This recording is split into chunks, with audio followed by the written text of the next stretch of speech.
The OSPF router ID selection criteria and process is rather complicated, and we can remove the complexity by manually configuring a router ID. This overrides all of the more complicated and cumbersome selection criteria. So we just go into OSPF configuration mode, we type in the command, and away we go.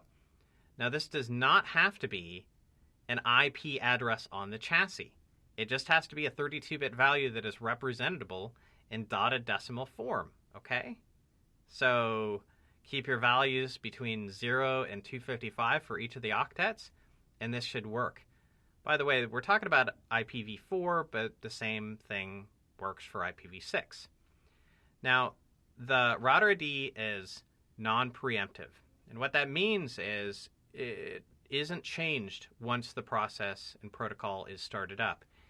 The protocol chooses its name, its numeric name, right when the protocol starts. And after it's started, you have to clear the process. Now, that is a disruptive thing to do that, so don't just restart OSPF on a whim in a production environment. Take that seriously. So I'll just do a show IP protocols, and we'll do an include router ID. We'll see our router ID. We'll change it to an OSPF1 router ID, and we'll change it to something like that. Now, that is not an IP address physically on the chassis. Let's confirm that. Do a show IP interface brief. And yeah, that's not an IP address on the chassis. It's still going to take it.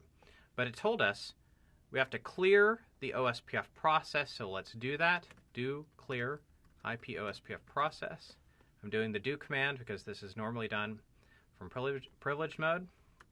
Actually, I'll do it from privilege mode. So I'll just copy and paste that. They gave me the syntax. I'm just going to copy and paste it. I want to say yes.